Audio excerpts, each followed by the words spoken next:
નમસ્કાર મિત્રો, તો કેમ છો બધા? તો આ છે આપણું ધરતીનો છેડો વૃદ્ધાશ્રમ. અને આજનું મેનુ તમે જોતા હશો કે એક સરસ મજાની સાદી ખીચડી છે અને શાક છે.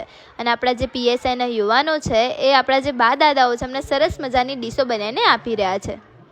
તો આજના ભોજનના દાતાની વાત કરું તો રાહુલભાઈ પટેલ અને ધર્મીબેન જે યુકેના છે તેમના તરફથી આજનું ભોજન છે. સાથે જ છે અજીતભાઈ, કલ્પનાબેન અને દિનેશભાઈ, તેમના તરફથી પણ આજનું ભોજન છે.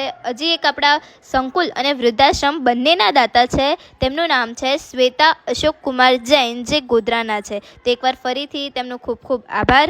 અને સાથે જ છે સ્વર્ગસ્ય લક્ષ્મણભાઈ જયચંદભાઈ ચૌધરી, એટલે કે એમના દીકરા જે અશોકભાઈ તથા ભરતભાઈ ચૌધરી તરફથી છે, જે હિંમતપુરા એટલે કે ગાંધીનગરના છે.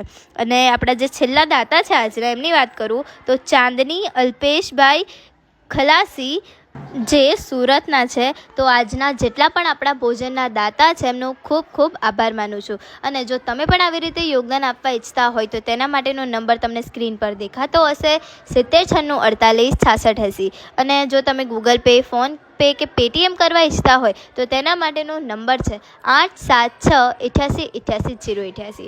અને જો તમે અહીંયા રૂબરૂ આવવા ઈચ્છતા હોય તો તેના માટેનું એડ્રેસ છે ખેડા જિલ્લાના વસો તાલુકાના લવાલ મુકામે. તો અચૂકથી યોગદાન કરતા રહો. અને એકવાર ફરીથી તમને બધાને થેન્ક યુ સો મચ. અને તમને પણ જો તમારી આજુબાજુ એવું જરૂરિયાતવાળું વ્યક્તિ દેખાય કે જેને આપણે વૃદ્ધાશ્રમની જરૂર છે, અથવા તો આપણું જે સંકુલ છે બાળકો માટેનું તેની જરૂર છે, તો અચૂકથી તે લોકોને અહીંયા મૂકી જાઓ. તો કાલે આપણે એક ફરીથી નવા વિડીયો સાથે પાછા મળીશું. તેટલા ટાઈમ માટે તમને બધાને જય શ્રી કૃષ્ણ.